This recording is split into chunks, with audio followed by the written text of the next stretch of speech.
Bien, comenzamos. ¿Listo? Ok. Oremos.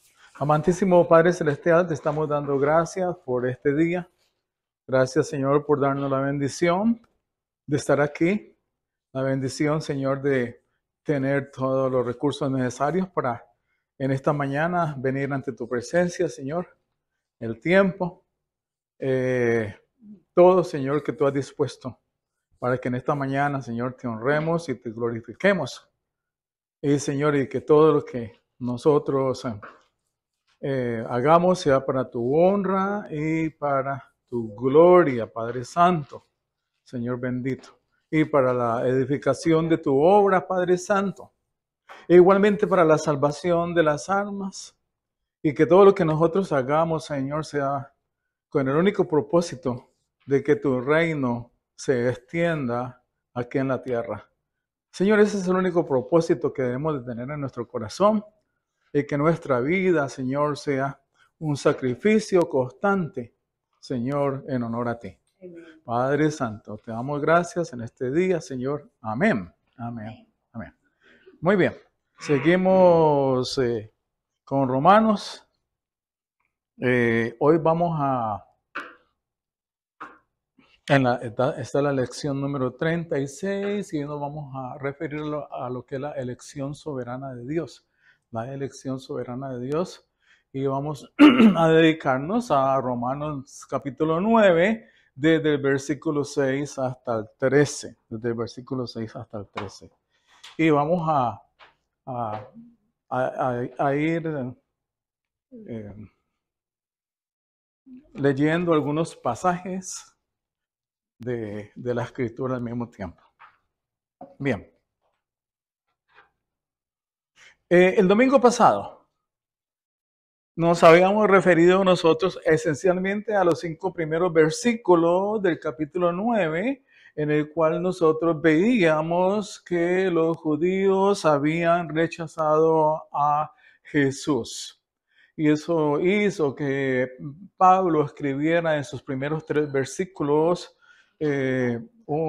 algo bien personal, que dice: digo la verdad en Cristo, no miento, dándome testimonio, mi conciencia en el Espíritu Santo, de que tengo gran tristeza y continuo dolor en mi corazón, porque desearía yo mismo ser anatema, separado de Cristo por amor a mis hermanos, mis parientes según la carne.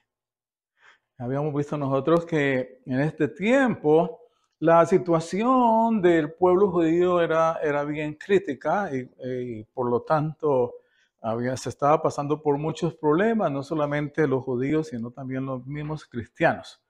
Los judíos habían rechazado, la mayoría de ellos, a Jesucristo.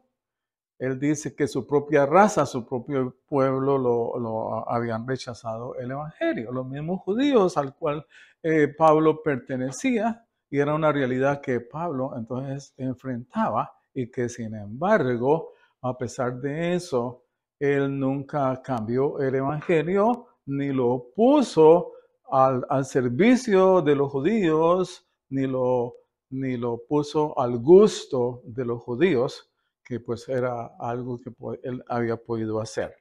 ¿Sí? Entonces, lo que Pablo va a hacer es que va a explicar por qué los judíos rechazaron a Jesús. Esa explicación no solamente viene a ser en los capítulos 9, 10 y 11. Y como habíamos dicho, mucha gente dice que estos capítulos son bien difíciles de entender, pero creemos nosotros que no tanto son difíciles de entender, pero sí difíciles de aceptarlos como lo que dice exactamente en la Biblia. ¿Sí? Bien. Recordemos nosotros que los versículos 31 al 39 del capítulo 8 son considerados como la cúspide de la doctrina que Pablo estaba exponiendo desde el capítulo 1. Y llegó al capítulo 8, donde es la cúspide, en el cual Pablo habla con total convencimiento de la seguridad de salvación, ¿verdad? Y dice cosas como las siguientes, por ejemplo, dice: Pero en todas estas cosas somos más que vencedores por medio de aquel que nos amó. Somos más que vencedores. Estoy en el capítulo 8.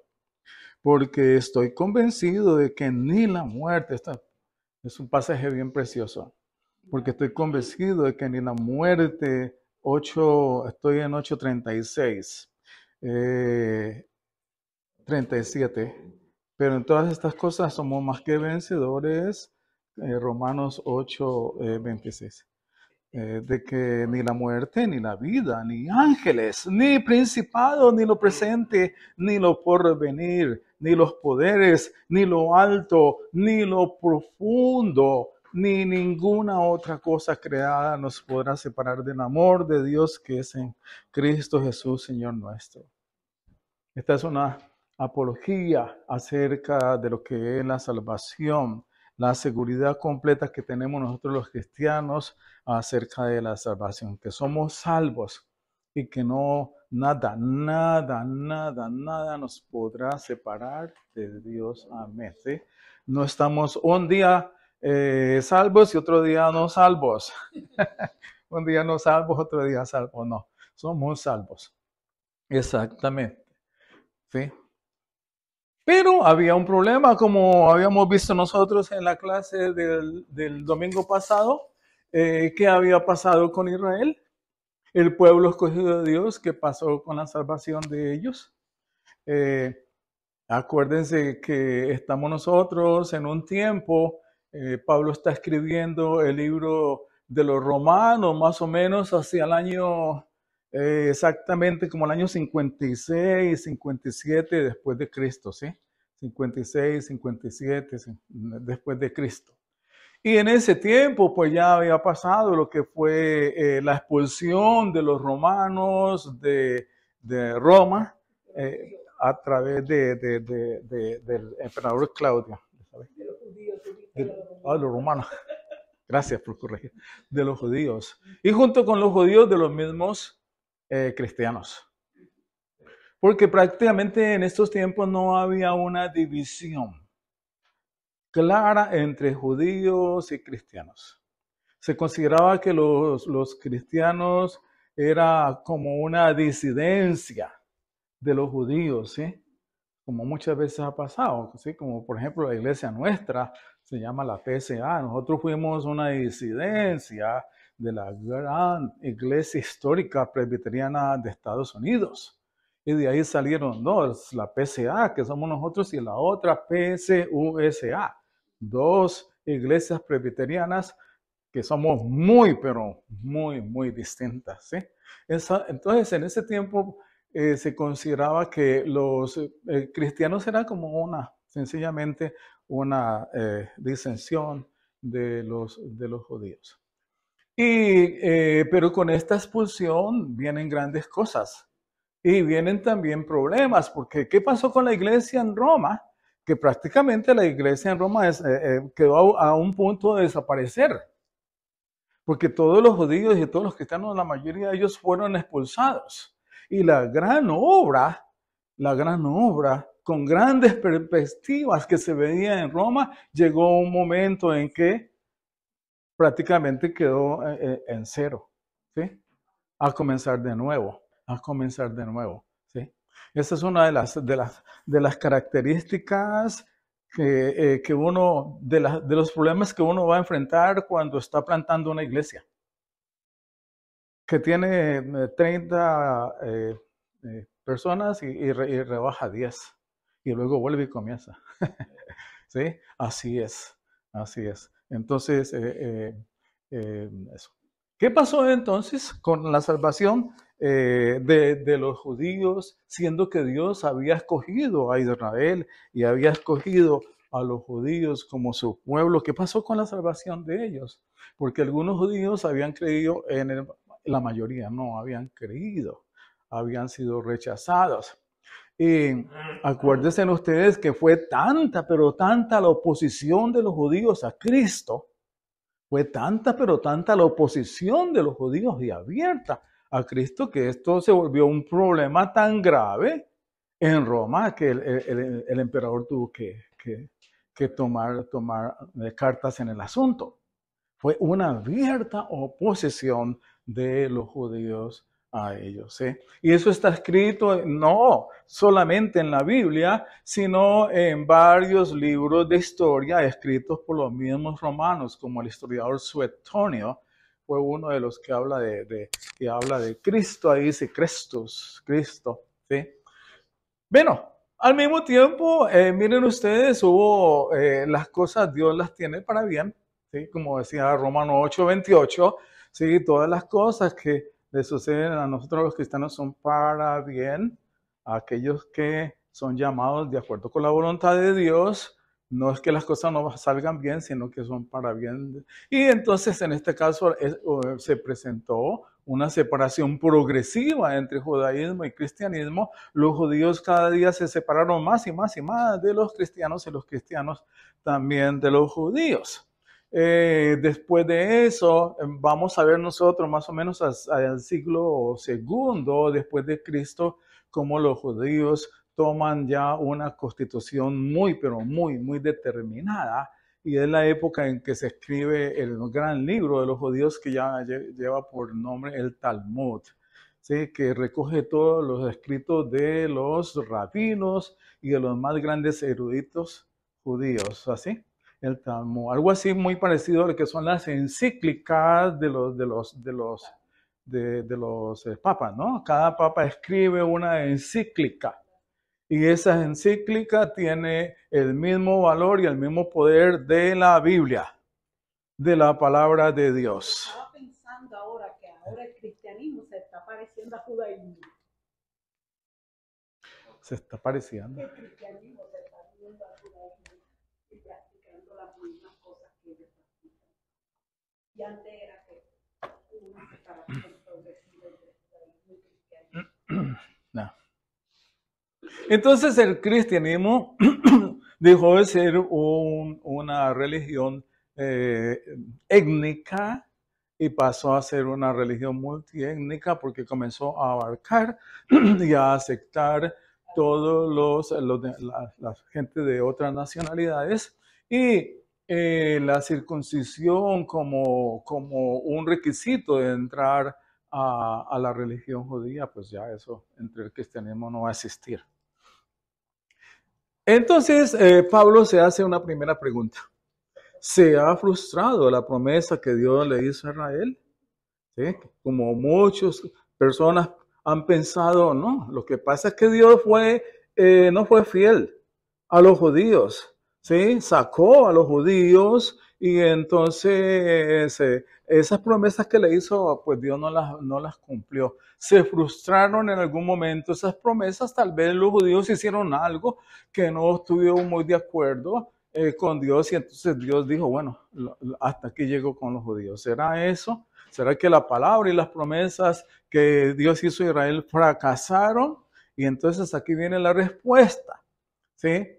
de Pablo. Esa respuesta de Pablo la vemos nosotros en estos versículos desde el 6 hasta el 13. La promesa no ha fallado. Lo primero que dice Pablo es no, pero no es que la palabra de Dios haya fallado. No, en ningún momento. No, la palabra de Dios no ha fallado. ¿Por qué razón? Porque no todos los descendientes de Israel son Israel. No, ni son todos hijos por ser descendientes de Abraham, sino que por Isaac será llamada tu descendencia. Esto es, no son los hijos de la carne los que son hijos de Dios, sino que los hijos de la promesa son considerados como descendientes. Estos versículos aquí son de tanta, pero tanta importancia, sobre todo para nosotros entender quién es el verdadero Israel. ¿Quiénes son los verdaderos judíos, si queremos llamarlo así? ¿Sí? Y aquí está muy claramente. ¿Sí? Exactamente. No todos los descendientes de Israel son israelitas. ¿Sí? O sea que habrán otras personas que no son descendientes de Israel, pero que pueden ser israelitas. ¿Sí? No son todos los hijos por ser descendientes de Abraham. ¿Sí? Ni los que son los hijos de la carne, los que son hijos de Dios. De tal manera que aquí ya de una vez Pablo está planteando, no todos los judíos que tú estás viendo en este momento son llamados. Aquellos judíos que están en contra de Cristo, de Jesús, están en contra de Jesús no porque, porque la palabra de Dios falló, sino porque ellos no fueron llamados. A ellos no se les hizo ninguna promesa. A esos judíos, hijos de Abraham, descendientes de Abraham, no se les hizo ninguna promesa. De modo que todos esos judíos que están en contra de Cristo no son los que Dios ha llamado. Así de sencillo. Porque los que Dios ha llamado son el verdadero Israel. Además, Dios nunca prometió que todos los judíos se iban a salvar. Porque para la salvación, el plan de Dios de salvación no es único de un pueblo, no es étnico, ¿verdad? Como decías antes, la iglesia multicultural cristiana pasó a ser no solamente judío, pasó a ser blanco, negro, ¿sí? Los etíopes, gente del África comenzó a unirse. El norte del África va a ser más o menos unos 200 años después, el norte de África va a ser uno de los grandes bastiones del cristianismo, para si ustedes no sabían. El norte del África. Grandes iglesias comienzan a aparecer ahí. Y ahí en el norte del África aparece uno de los más grandes teólogos, Agustín. Aparece ahí, que es el teólogo por excelencia que nosotros tenemos. ¿Sí? Exacto. ¿Sí? Ahí aparece todo esto. ¿Sí? En el norte del África, Agustín. ¿Sí? De tal manera que es eso. ¿Sí? Tampoco la salvación fue exclusiva de raza, nada de eso. No por ser judío se es salvo, la salvación. Entonces, ¿cuál es el verdadero Israel? ¿Sí? Ok. La salvación es más grande. No se trata de la descendencia física. ¿A quién pertenece la salvación? La respuesta es a los que creen en Dios, a los que tienen fe. A ellos pertenece la salvación, a los que tienen fe, en Dios, a los que tienen fe en Cristo. Salvación es única y exclusivamente por fe. Amén. Amén. Y esa fe la da Dios. ¿Sí? Y en ese sentido, si tú sientes en tu corazón que tú tienes fe, es un signo grandioso de que Dios te ha llamado, de que tú eres, ahora sí, el verdadero Israel. El verdadero Israel no tiene fronteras. El verdadero Israel no está en un sitio determinado y en un espacio determinado de la tierra. El verdadero Israel está alrededor de la tierra, todos los cristianos. Así como se habla de la iglesia, ¿verdad? De pronto ustedes estudiaron algo acerca de la iglesia visible y la iglesia invisible. ¿Sí? Hay una iglesia visible y hay otra iglesia invisible. ¿Sí? Hay un Israel visible y otro Israel invisible. ¿Sí? Aunque muchos llevan la sangre de Abraham hoy en día, ¿sí? Muchos llevan la sangre de Abraham hoy en día, no son salvos. ¿Sí? Entonces, nosotros los cristianos no somos el verdadero Israel. Bueno, entonces, a partir de ese momento, lo que Pablo va a hacer es que él va a demostrar, va a presentar pruebas acerca de esto. Va a presentar pruebas porque no todos los hijos de Abraham son el verdadero Israel. No todos, no. No todos los hijos de Abraham son hijos de Dios, ¿no? Sino que los hijos de la promesa. Y él va a demostrar eso citando el Antiguo Testamento. ¿Sí? Citando el mismo Antiguo Testamento, que era el libro que llevaban los mismos judíos. Entonces, hoy quiero que nosotros tenemos la Biblia aquí todos los domingos, pero casi no la usamos. Vamos a usarla. Génesis Vamos a leer primero unos cuantos versículos, unos cuantos pasajes de Génesis y luego vemos cómo Pablo saca conclusiones de esto. Génesis 12. Comenzamos con Génesis 12.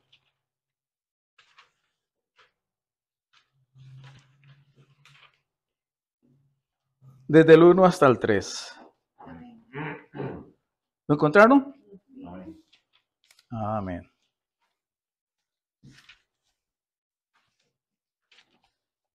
Dios llama a Abraham. Y el Señor dijo a Abraham, vete de tu tierra, de entre tus parientes y de la casa de tu padre, a la tierra que yo te mostraré.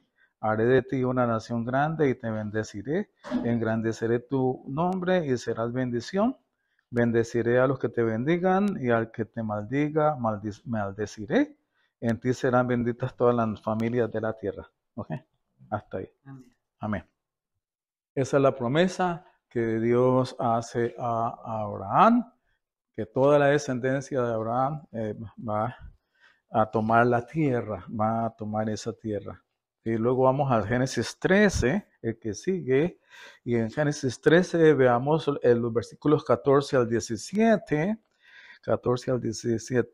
y es otra promesa de Dios a Abraham. Y dice, y el Señor dijo a Abraham después que Lot se había separado de él, alza ahora los ojos y mira desde el lugar donde estás hacia el norte, el sur, el oriente y el occidente.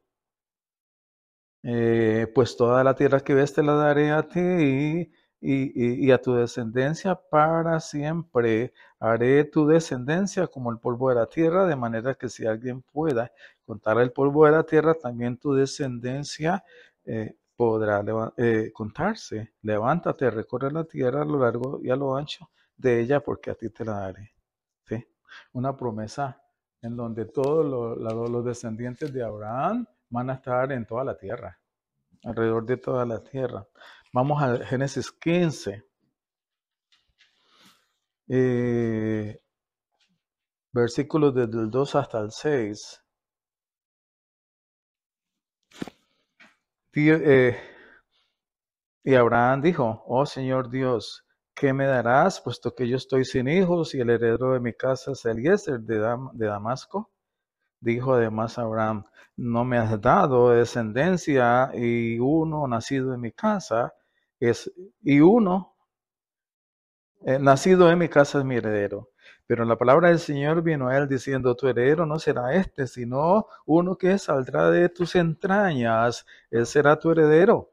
El Señor lo llevó fuera y le dijo, ahora mira al cielo y cuenta las estrellas, si te es posible contarlas. Y añadió, así será tu descendencia. Y Abraham creyó en el Señor y él se lo reconoció por justicia. Abraham fue salvo, ¿verdad? ¿Y por qué Abraham fue salvo? Porque creyó en Dios, en la promesa, qué bello, ¿sí? Creyó en la promesa, ¿sí? Y eso lo hizo. No hubo más requisitos acá que nosotros podamos ver. Luego vamos a Génesis 16, 1 al 4, y dice, el ángel del Señor la encontró, No, Sarai, mujer de Abraham. Oh, ya. Sarai, tengo que cambiar de lentes que estoy casi nada. Sarai, mujer de Abraham, no le había dado a luz hijo alguno, pero ella tenía una sierva egipcia que se llamaba Agar. Entonces Sarai dijo a Abraham, mira, el Señor me ha impedido tener hijos, llégate, te ruego a mi sierva, quizás por medio de ella yo tenga hijos. Y Abraham escuchó la voz de Sarai. Después de 10 años de habitar Abraham en la tierra de Canaán, Sarai, mujer de Abraham, tomó a su sierva Agar, la egipcia, y se la dio a su marido Abraham por mujer. Y Abraham se llegó a Agar, y ella concibió. Cuando ella vio que había concebido, miraba con desprecio a su señora. Entonces aquí nace el primer hijo de Abraham, que se va a llamar Ismael, que se va a llamar Ismael, ¿verdad? Ese va a ser el primer hijo de Abraham de su sangre, ¿sí? Entre otras cosas, es el primogénito. Y qué importante es el primogénito, ¿verdad? En estos tiempos, sí, ¿ya? Tiene todos los derechos, los demás no tienen nada. Entonces, entonces ahí está lo que es, primero, la promesa que Dios hizo a Abraham y a toda su descendencia. Segundo, la promesa que Dios hizo a Abraham de tener un hijo de la promesa, ¿sí? Tercero, Abraham y Sarai perdieron un poco la paciencia y lo que no habían logrado por las acciones divinas, trataron de lograrlo por las acciones humanas. Y miren las consecuencias cuando uno... Las consecuencias cuando uno trata de hacer las cosas que no son de acuerdo con la voluntad de Dios, ¿sí? Aunque mucha gente dice que todo lo que ellos hacen es por la voluntad de Dios, ¿sí? Bien, entonces ahora al 18, Génesis 18, desde el 9 al 15, dice 18 del 9 al 15 y dice, entonces ellos le dijeron, ¿dónde está Sara tu mujer? Allí en la tienda, le respondió. Y uno de ellos dijo, ciertamente volveré a ti por este tiempo, el año próximo, y Sara tu mujer tendrá un hijo. Esta es la promesa del hijo de Isaac. Y Sara estaba escuchando a la puerta de la tienda que estaba detrás de él. Abraham y Sara eran ancianos entrados en años, y a Sara le había cesado ya la costumbre de las mujeres. Sara se rió para sus adentros, diciendo, tendré placer después de haber envejecido, siendo también viejo mi señor. Entonces, ese es el pasaje en el cual nuevamente Dios le promete a Abraham un hijo, sí, de él y de Sara. Luego Génesis 22, 20 al 24. Y dice, y aconteció después de estas cosas que le dieron noticia a Abraham diciendo, he aquí que Milca también le ha dado a luz hijos a tu hermano Nacor. Uz su primogénito, Buz su hermano, y Kemuel padre de Arán, Kesé, Aso, Pildas, Hilaf, Betuel. Y Betuel engendró a Rebeca. Estos 8 hijos dio a luz Milca. Bueno, traigo este pasaje para que ustedes vean aquí la descendencia de Rebeca. ¿Sí? Rebeca. O sea que Rebeca era hija de Nacor. ¿Sí? Y Nacor era el hermano de Abraham. ¿Okay? Rebeca. Luego, el capítulo 25 del 1 al 6. Abraham, bueno, ya para este tiempo, para el capítulo 25, ya para este tiempo hay que tener en cuenta que ya Sara había muerto. ¿Sí? Había muerto Sara. Y entonces dice, Abraham volvió a tomar mujer y su nombre era Setura. Y ella le dio a luz a Sinram, 1, Yosam, 2, Medan, 3, Madian, 4, Isbat, 5, Sua, 6. Ok, o sea que aquí vemos nosotros que Abraham no tuvo solamente a Ismael y a Isaac, sino que tuvo 6 hijos más. ¿Sí? Y los hijos de Madián fueron Efa, Efer, Anos, Abida y Elda. Todos estos fueron los hijos de Setura. Abraham dio a Isaac todo lo que poseía. Miren acá algo importante. Abraham dio a Isaac todo lo que poseía, y a los hijos de sus concubinas Abraham les dio regalos, viviendo aún él. Y los envió lejos de su hijo Isaac, hacia el este, a la tierra del oriente. Ya aquí Abraham hace una admisión de que su hijo Isaac era el hijo prometido. Luego, Génesis 25, versículo 19, más arribita. Estas son las generaciones de Isaac, hijo de Abraham. Abraham engendró a Isaac, tenía Isaac 40 años cuando tomó por mujer a Rebeca, hija de Betuel, arameo de Padán Aram, hermana de Labán arameo, y oró Isaac al Señor en favor de su mujer, porque ella era estéril. Y lo escuchó el Señor. Y Rebeca, su mujer, concibió. Y los hijos luchaban dentro de ella. Aquí vamos a ver la historia de Esaú y Jacob. Muy bien.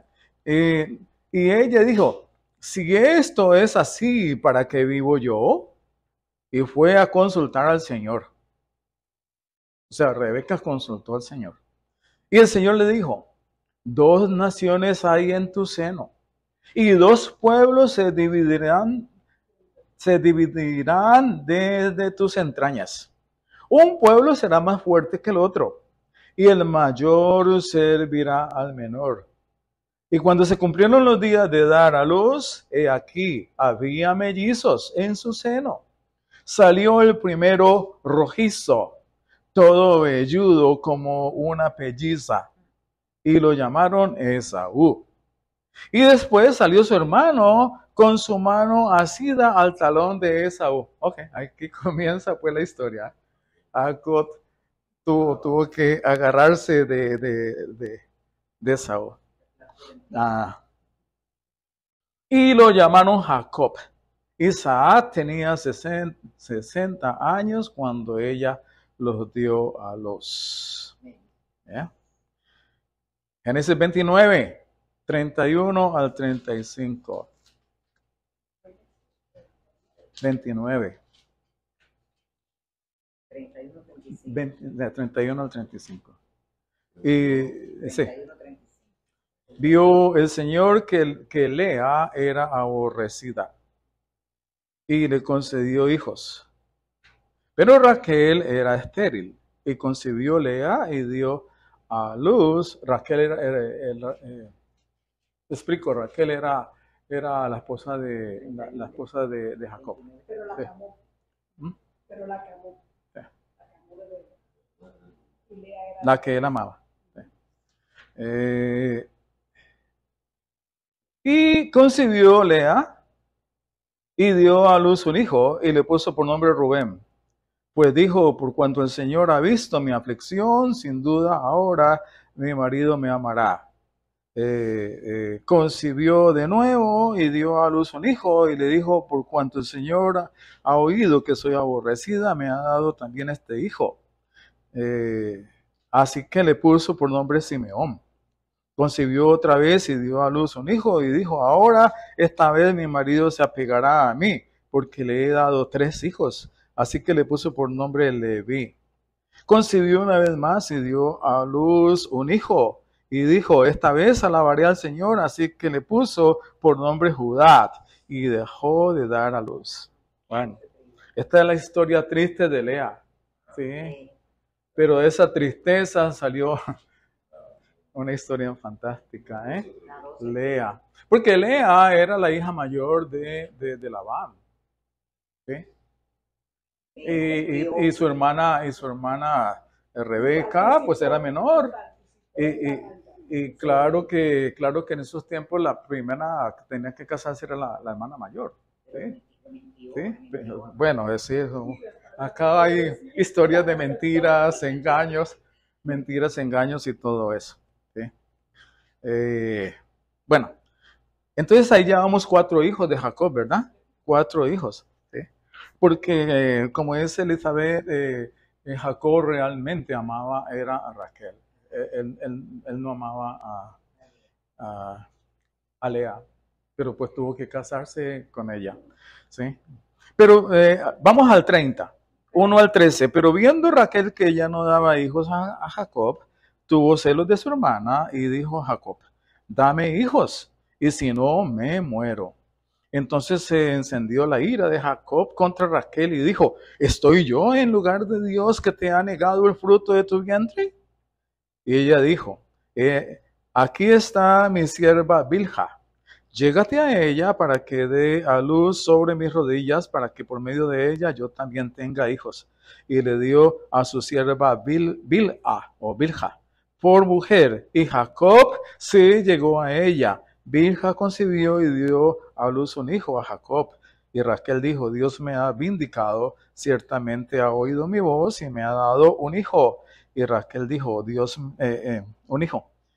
Por tanto le puso por nombre Dan. Concibió otra vez Bilha, sierva de Raquel, y dio a luz un segundo hijo a Jacob. Y Raquel dijo, con grandes luchas he luchado con mi hermana, y ciertamente he prevalecido. Y le puso por nombre Nectalit. Sigamos. Viendo Lea que había dejado de dar a luz, tomó a su sierva Silpa y le dio por mujer a Jacob. Y Silpa, sierva de Lea, dio a luz un hijo a Jacob. Y Lea dijo, cuán afortunada, y le puso por nombre Gad. Después Silpa, sierva de Lea, dio a luz un segundo hijo a Jacob. Y le dijo, dichosa de mí, porque las mujeres me llamarán bienaventurada. Y le puso por nombre Aser. Fue Rubén en los días de la cosecha de trigo y halló mandrágoras en el campo y las trajo a su madre Lea. Entonces Raquel dijo a Lea, dame, te ruego de las mandrágoras de tu hijo. Pero ella le respondió, ¿te parece poco haberme quitado el marido? ¿Me quitarás también las mandrágoras de mi hijo? Y Raquel dijo, que él duerma pues contigo esta noche a cambio de la madrugada de las mandrágoras de tu hijo. Y cuando Jacob vino del campo por la tarde, Lea salió a su encuentro y le dijo, debes llegarte a mí, porque ciertamente te he alquilado por las mandrágoras, ay bendito, te he alquilado por las mandrágoras de mi hijo. Y él durmió con ella aquella noche, escuchó Dios a Lea y ella concibió y dio a luz el quinto hijo de Jacob. Y Lea dijo, Dios me ha dado mi recompensa porque di mi sierva a mi marido, y le puso por nombre Isaacar. Concibió Lea otra vez y dio a luz el sexto hijo a Jacob.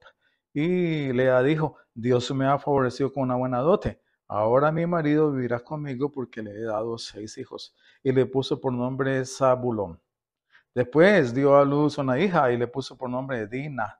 Entonces Dios se acordó de Raquel y Dios le escuchó y le concedió hijos. Y ella concibió y dio a luz un hijo y dijo, Dios ha quitado mi afrenta, y le puso por nombre José, diciendo que el Señor me añada otro hijo. Bueno,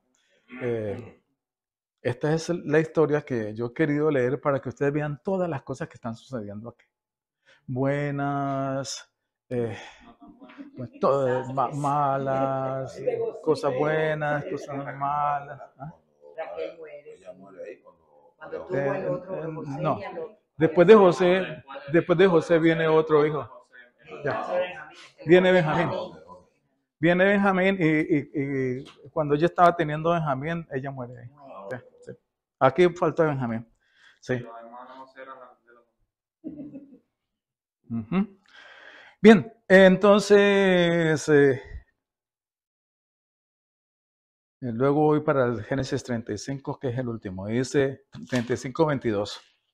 Y aconteció que mientras Israel moraba en aquella tierra, Rubén fue y se acostó con Bilha, concubina de su padre. Israel lo supo, imagínense. Y los hijos de Jacob fueron 12. Hijos de Lea, Rubén, el primogénito de Jacob, después Simeón, Leví, Judá. Estoy en el versículo 23. Judá, Isaacar y Zabulón. Hijos de Raquel, José y Benjamín. Hijos de Bilha, sierva de Raquel, Dan y Netalit. Hijos de Silpa, sierva de Lea, Gad y Aser. Estos son los hijos de Jacob que le nacieron en Padán Aram. ¿Sí? Bueno, eso es entonces toda la historia que hay en el Antiguo Testamento, que era un libro no solamente accesible, sino principalmente para los mismos judíos. Bueno, ahí está la historia. ¿Sí? Hay que creer en esto, en esta historia. Entonces, los versículos 6, 7 al 8, bueno, ya hemos hablado de lo del verdadero Israel. Hemos hablado de que fue el hijo de Sara quien recibió la promesa, no el hijo de Agar. Dios escogió a Isaac como heredero de la promesa y no a Ismael. Después de la muerte de Sara, Abraham tuvo otra mujer llamada Setura. Bueno, Veamos, hagamos una comparación aquí rápida de toda esta situación. Esaú y Jacob tuvieron el mismo padre. Ismael e Isaac tuvieron el mismo padre. Sin embargo, a pesar de eso, Ismael no fue hijo de la promesa. ¿Sí?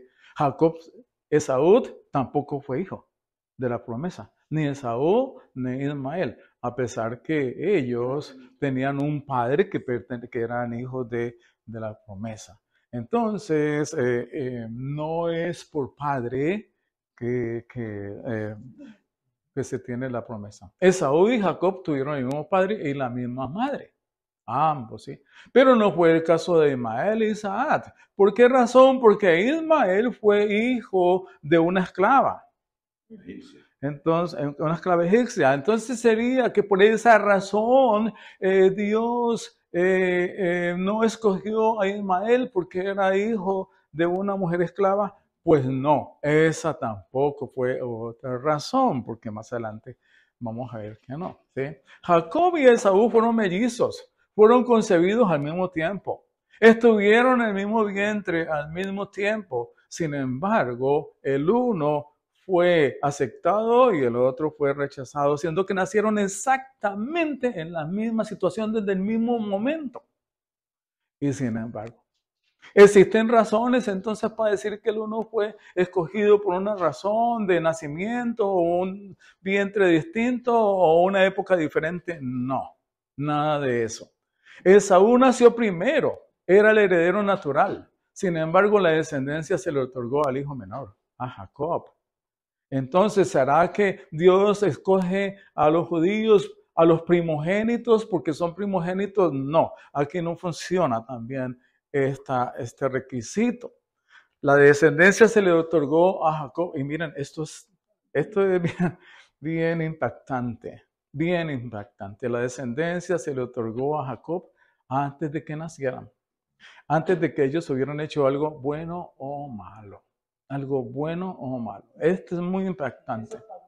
Muy impactante. Sí. Porque en la presencia de Dios yo le pongo. No, porque Dios sabe lo que va a pasar antes que haya pasado, porque Él es el principio fin. Pero es antes de saber. El razonamiento humano no puede. Y aunque Dios sepa qué va a pasar en la historia, Él ya ha decidido. ¿Sí? Él hace como quiere. Sí. Pero Esaú cambió, o sea, es como si hubiera El plato de entregado. lentejas. Sí, eso digo. ¿Qué? El plato de lentejas. Ah, sí. Cambió la verdad. Entonces muchas personas piensan de que en la medida en que las cosas vayan sucediendo, o Dios dice, como va a suceder esto, entonces yo voy a hacer esto. Como fulano de tal me va a rechazar, entonces claro, yo no voy a... ¿Sí? Así no es. Y eso le da más sentido a los profetas. Entonces, antes de que ellos hubieran hecho algo bueno o algo malo. Entonces la elección de Dios va más allá, es desde antes de la fundación del mundo. Es decir, Amén. que Saúl haya cambiado el plato no sorprendió a Dios. Oh, no. Porque eso venía desde antes. Ya venía desde antes. Nosotros no sabemos, podía haber sido otra cosa, pero en algún momento iba a hacer eso. No son las acciones de nosotros lo que determinaron eso. En este punto estamos mencionando conceptos acerca de predestinación. Estamos diciendo predestinación, estamos diciendo presciencia. Hay algo aquí que aclarar. Pasaje que hemos estudiado varias veces en diferentes contextos. Y es Efesios 1. Efesios 1 nos dice que Dios escogió a su pueblo, a sus hijos, desde antes de la fundación del mundo por su voluntad. La razón por la que el pueblo de Dios es escogido no recae en el hombre. Si fuera el hombre, diría porque Dios de antemano supo lo que iba a suceder. Pero el texto dice que es por la voluntad de Dios. Entonces, el punto que la Biblia siempre nos lleva una y otra vez es ¿quién es lo suficientemente bueno como para salvarse? Nadie. ¿A quién es lo suficientemente bueno como para escoger a Dios? Nadie. Dios es quien obra por el Espíritu Santo.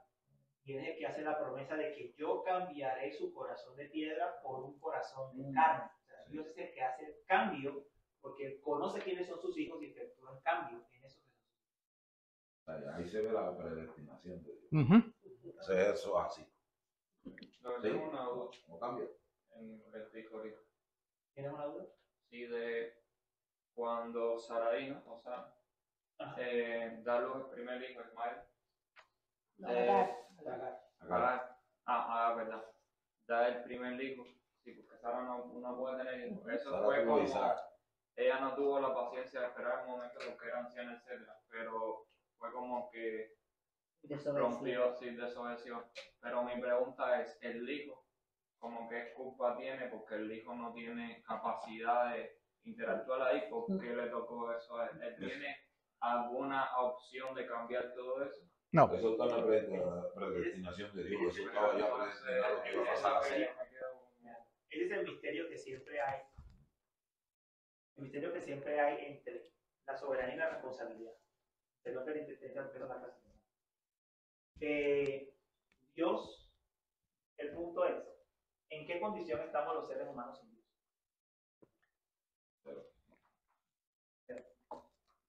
Dios tiene que intervenir para sacarnos de esa condición.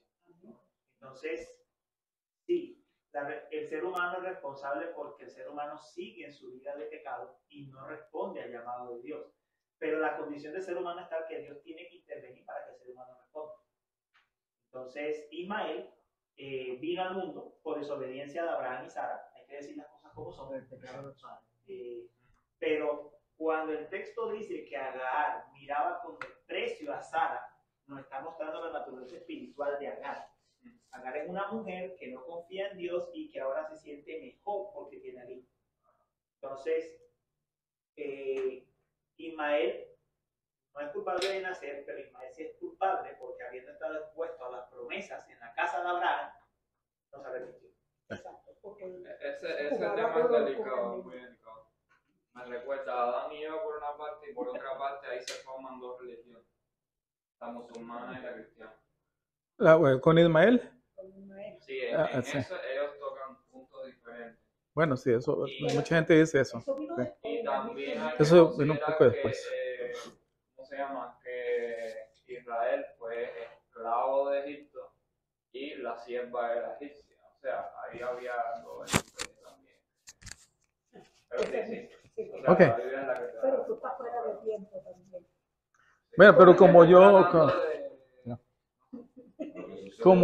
como he escrito aquí, la decisión de Dios no fue tomada en base a diferencias o circunstancias. Es en los propósitos de Dios. Fue enteramente en los propósitos de Dios.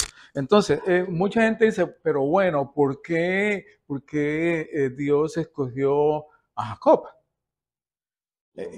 ¿Será porque él dijo, Tin Marín, de dos, quién fue? ¿Será porque tiró la moneda?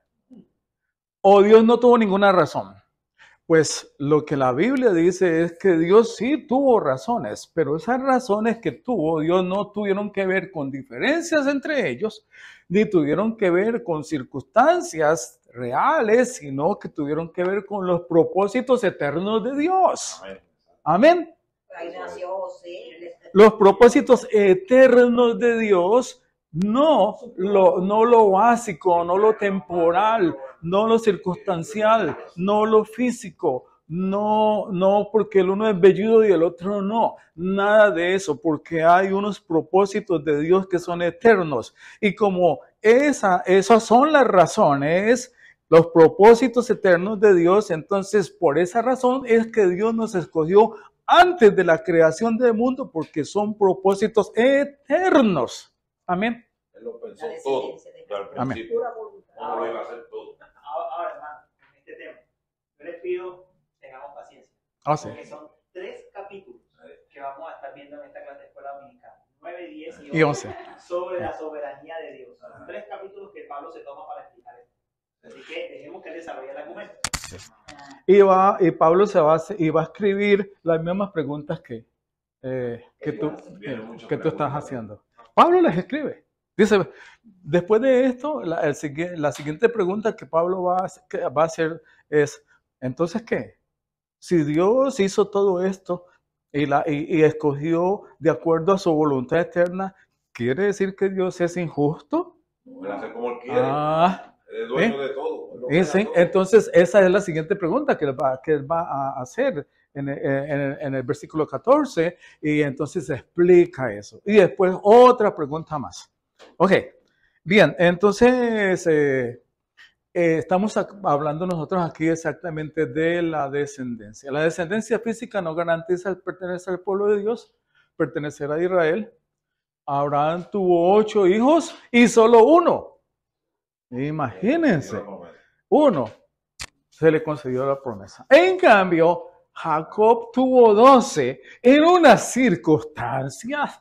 Las 12 tribus. Y todos Dios los escogió. ¿Por qué? Porque era el propósito eterno de Dios, no lo que yo estoy viendo.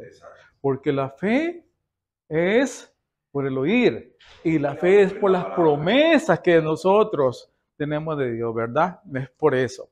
Entonces, ¿qué se le concedió? A todo. Es increíble. Por eso leímos todo esto. Tuvo 12 hijos y a todos ellos se les concedió la promesa. ¿Ah? Si nos ponemos a ver eso, Ismael era mucho, merecía mucho más que muchos hijos de Jacob. E inclusive, si se pone a ver las cosas materiales y las cosas personales, Ismael tenía muchos más méritos que Jacob. Mucho más méritos que Jacob. ¿Sí? Y sin embargo, escogió fue a Jacob. Ismael o Esaú. Esaú. Porque Isaac, acuérdate. Ismael tenía, si nos ponemos a ver lo físico, la personalidad y todas esas cosas, Ismael tenía muchos más méritos que Jacob. Porque Jacob como persona, ustedes siguen leyendo ahí, va a tener muchos problemas. Pero sí. Entonces, una conclusión acá para nosotros con Jacob, ¿sí? Si nosotros hemos engañado, si nosotros hemos mentido, si nosotros hemos sido infieles o cosas así, Dios nos perdona. Dios nos perdona. ¿Sí? Dios nos perdona toda la debilidad que hemos tenido. ¿Sí? Ustedes ven todas estas personas con tantas flaquezas, con tantas cosas, y Dios les dio la salvación eterna. Si hay algo en ti que te atormenta, si hay algo en ti que todavía desde 10, 15 años cometiste un error, no, Dios te perdona todo eso, sea lo que sea. ¿Sí? Esa es como una lección que aprendemos de acá de esto, ¿verdad? Está en el fondo del mar. Sí, está en el fondo del mar. Sí.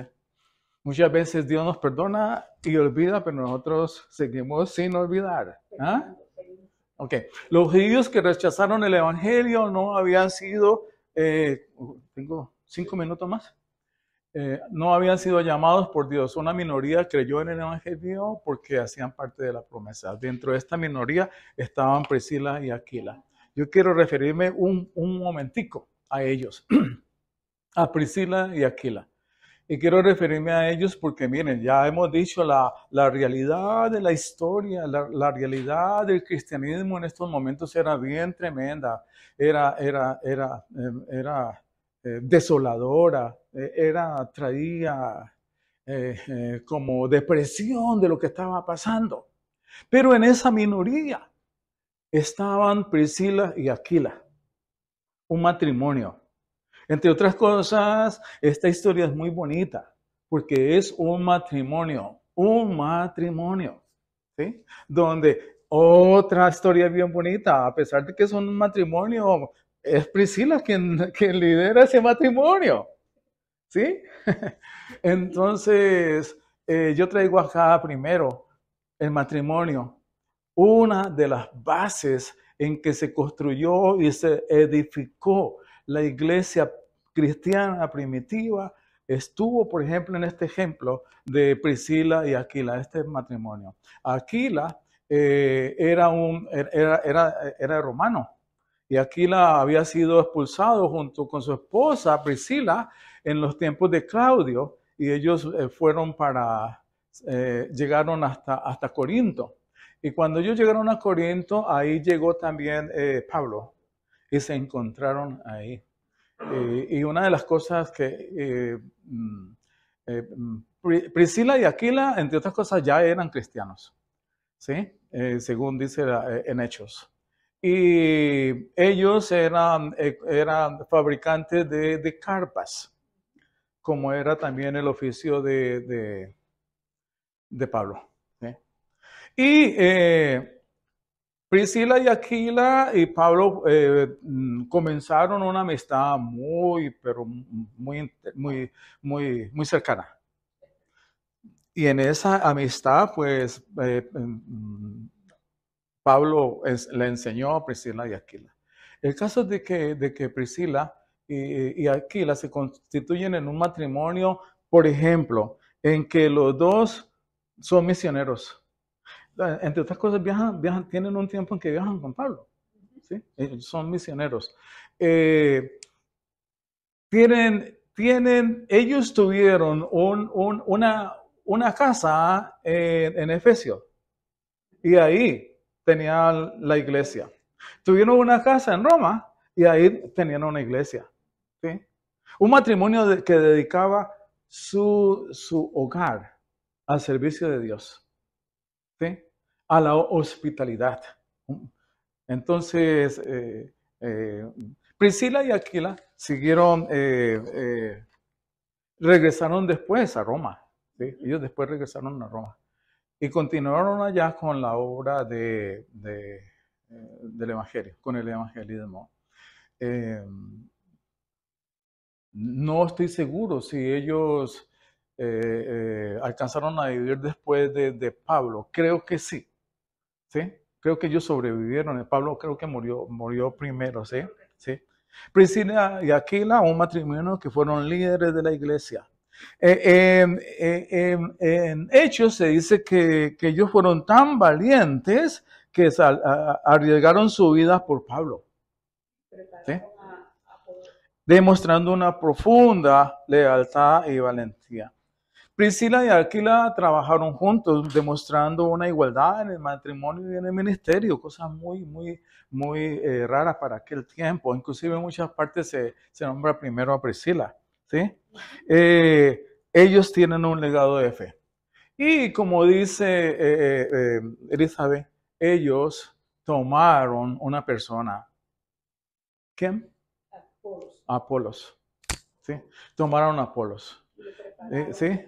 Y lo prepararon. Apolos fue uno de los más grandes plantadores en estos tiempos y fue uno de los más grandes predicadores. Tenía el don del discurso, tenía el don de la elocuencia. ¿Sí? ¿Sí? No todo el mundo lo tiene, ¿no? La elocuencia. Y entonces, Apolo, que era un judío, venía de Alejandría. ¿Y saben ustedes qué era Alejandría en este tiempo? La capital cultural del mundo. ¿Sí? ¿Sí? Donde estaba la más grande biblioteca, que ha sido considerada como una de las grandes obras de la humanidad. Entonces, Alejandro, en ese tiempo, en Alejandría, ¿sí? Eso fue, él vino de Alejandría. Y Apolos era muy bien educado.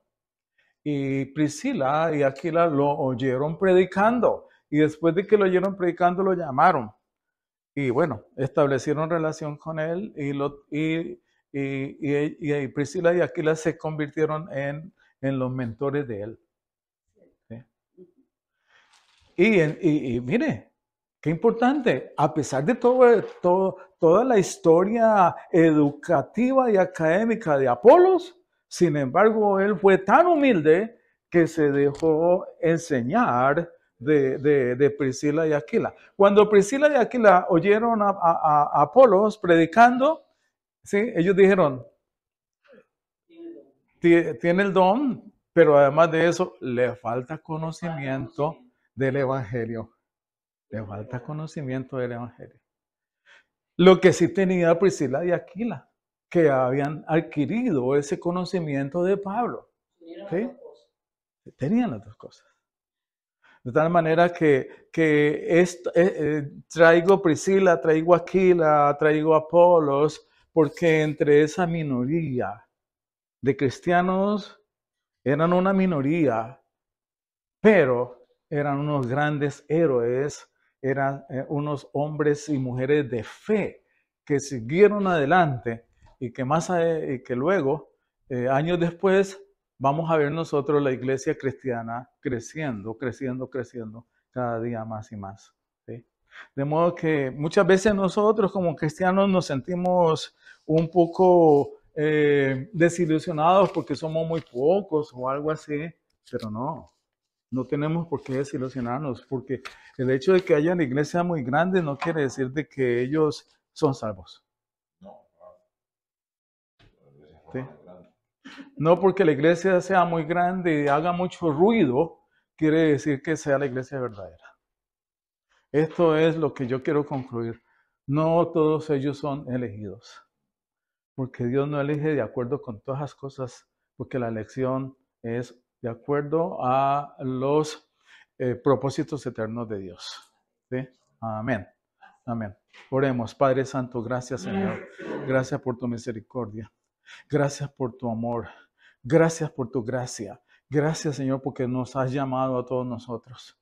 Señor, eligiéndonos soberanamente, de acuerdo con tu eterna voluntad. Gracias por la enseñanza de hoy, Señor bendito, y que esto sea para darnos a nosotros el ánimo para seguir adelante, Señor bendito.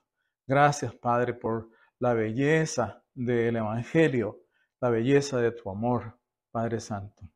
Señor bendito, hemos orado en tu santo nombre y en el nombre de nuestro Señor Jesucristo, que es nombre sobre todo nombre. Amén. Amén.